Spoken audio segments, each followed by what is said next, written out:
Hi welcome to ET. Gold smuggling కేసులోనూ అలాగే money laundering కేసులో కన్నడ నటి రన్యారావుకు ఎదురు దెబ్బ తగిలింది.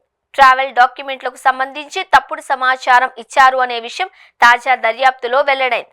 దాంతో ఎన్ఫోర్స్మెంట్ డైరెక్టరేట్ అధికారులు ఆమె ఆస్తులను జప్తు చేస్తూ కొరడా ఝుళిపించారు. అక్రమంగా బంగారం రవాణా చేశారు అనే ఆరోపణలపై ఆమెపై కేసు నమోదు చేసిన సంగతి తెలిసింది. వివరాల్లోకి వెళితే కన్నడ నటి రన్యారావును మార్చి 3వ తేదీన డైరెక్టర్ ఆఫ్ రెవెన్యూ ఇంటెలిజెన్స్ అధికారులు బెంగళూరు ఎయిర్పోర్ట్ లో అరెస్టు చేశారు. దుబాయ్ నుంచి 1.5 కోట్ల విలువైన 14.2 కేజీల బంగారం కడ్డీలను కలిగి ఉన్నందున ఆమెను అరెస్టు చేశారు. ఆ తర్వాత ఆమె సన్నిహితుడు తెలుగు నటుడు తరుణ్ కొండూరును కూడా మార్చి 9వ తేదీన అరెస్టు చేయడం జరిగింది. రన్యారావు విషయానికి వస్తే కర్ణాటకలో senior IPS officer K Ramachandra Rao కూతురైన ఆమె ఎయిర్పోర్ట్ లో తన తండ్రికి ఉండే ప్రోటోకాల్స్ ను ఉపయోగించుకుని కస్టమ్స్ చెకింగ్స్ తప్పించుకునేవారు.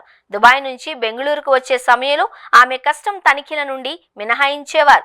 అలా ఆమె గత 6 నెలల్లో 27 సార్లు దుబాయ్కి వెళ్ళొచ్చారు అనే విషయం విచారణలో స్పష్టమైంది.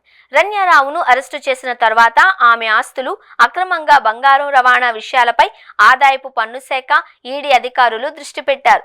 విచారణలో వెలుగులోకి వచ్చిన విషయాల ఆధారంగా ఆమెకు సంబంధించిన 34 కోట్ల రూపాయల ఆస్తులను జప్తు చేశాము అని ఈడీ అధికారులు అధికారికంగా ప్రకటించారు. రన్యారావు తన స్నేహితుడు తరుణ్ రాజుకొండూరుతో కలిసి అక్రమంగా బంగారాన్ని దుబాయ్, ఉగాండా దేశాల నుంచి రవాణా చేశారు. దుబాయ్, ఉగాండాలోని బంగారం సప్లైదారులతో లావాదేవీలు కొనసాగించి ఇండియాకు బంగారాన్ని రవాణా చేసేవారు. వారికి హవాలా మార్గాల ద్వారా డబ్బు చెల్లించేవారు. ఇండియాలో అనేక రకాలుగా పన్ను ఎగవేతకు పాల్పడ్డారు, చట్ట వ్యతిరేక కార్యకలాపాలకు పాల్పడ్డారు అని ఈడీ అధికారులు వెల్లడించారు. రన్యారావుకు సంబంధించిన 34 కోట్ల ఆస్తులు జప్తు చేశాం.